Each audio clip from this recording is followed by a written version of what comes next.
Hello மக்களே, பாஜக பக்கம் தேமுதிக. அண்ணாமலை லண்டன் செல்வது தவறு எச்சரிக்கும் ரவீந்திரன். சென்னை 2026 சட்டசபை தேர்தலில் பாஜக கூட்டணிக்கு தேமுதிக வந்துவிடும் என்று ரவீந்திரன் துரைசாமி கூறியுள்ளார்.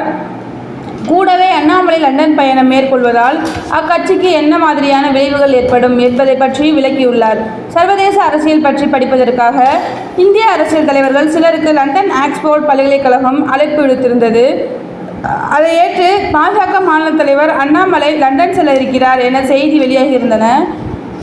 அங்கே அவர் 12 வாரங்கள் வரை தங்கி இருப்பார் என தெரிகிறது.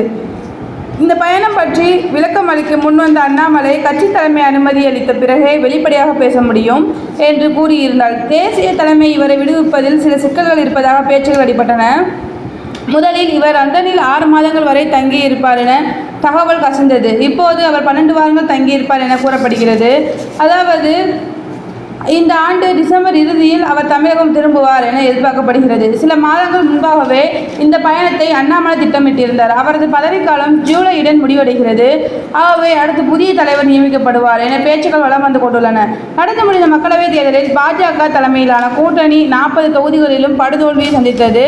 அதற்கு முன்பாக அவர் கொங்கு மண்டலத்தை முழுமையாக பாஜக கைப்பற்றும் என்று கூறியிருந்தார். ஒவ்வொரு ஊடக சந்திப்பின் போதும் சொல்வதை அப்படியே எழுதி வைத்துக் கொள்ளுங்கள் என்று அடுத்து பேசி வந்தார். ஆனால் தேர்தல் முடிவுகள் பாஜக கூட்டணிக்கு கசப்பான செய்தியை கொடுத்தது. இந்நிலையில் தான் அண்ணாமலை லண்டன் பயணத்திற்கு தயாராகி வந்தார். இந்த பயணம் பற்றியும் 2026 NDA கூட்டணி கணக்குகள் பற்றியும் அரசியல் விமர்சகர் ரவீந்திரன் துரைசாமி சில வியூகங்களை கூறியுள்ளார்.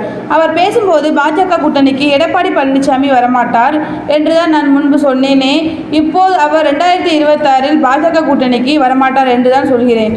எம்ஜிஆர் முதல்வராக இருந்தபோது எப்படி கருணாநிதி காத்திருந்தாரோ அதே போல 25 வருடமானாலும் எடப்பாடி காத்திருப்பார். அவர் கட்சியை கைப்பற்றி விட்டார். இரட்டையிலே அவர் கையில் இருக்கிறது. ஆகவே அவர் கட்சி தன் கட்டுப்பாட்டில் இருந்தால் போதும் என்றே நினைக்கிறார். எனவே அவர் இறுதி வரை பாஜக கூட்டணிக்கு வரமாட்டார். அதை புரிந்து கொண்டுதான் NDA கூட்டணி 2026 தலைமையில் ஆட்சி அமையும் என்று டிடிவி தினகரன் சொல்லியிருக்கிறார்.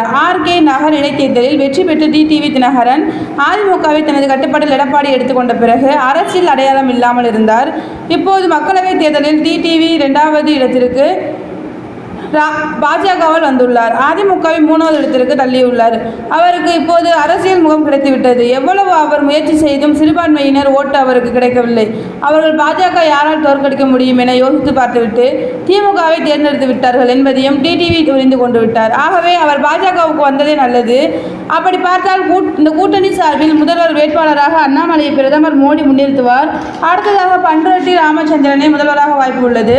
எடப்பாடி பழனிசாமிக்கு 18% அந்நியர்கள் வாக்களித்துள்ளார். அதிமுக 2 ஜாதிகளின் கட்சியாகத்தான் இருக்கிறது. ஆகவே பண்ருட்டியை போடுவதால் எப்படி எடப்பாடியிடமிருந்து 8% வாக்குகளை பாஜக கூட்டணி இழுக்க முடியும். இதனால் அதிமுக 3வது இடத்திற்கு தள்ளப்படும். நான் மோடி ஆதரவாளன். ஆகவே அவருக்கு நலன் தரும் ஒரு திட்டத்தை தான் சொல்வேன். பன்னீர்செல்வம் அல்லது சீமான் கூட NDA கூட்டணி முதல்வர் வேட்பாளராக முன்னிறுத்த வாய்ப்பு உள்ளது. எப்படி பாஜக எதிர்த்து பேசி வந்த நிதிஷ்குமார் கூட்டணிக்குள் இழுக்கப்பட்டாரோ அதேபோல் சீமான் இழுக்கப்பட வாய்ப்புள்ளது. 2026 தேமுதிக பாஜக கூட்டணிக்குள் வரும்.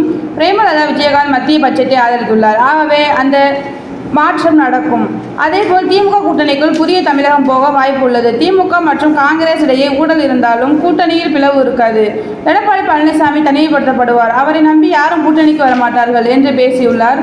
சில வாரங்களாக அண்ணாமலை லண்டன் போவது பற்றி விவாதங்கள் நடந்து வருவது பற்றி தொடர்ந்து பேசிய ரவீந்திரன் துரைசாமி, அண்ணாமலை தனது லண்டன் பயணத்தை தள்ளி போடுவது நல்லது. அது கட்சிக்கும் அவருக்குமே நல்லது.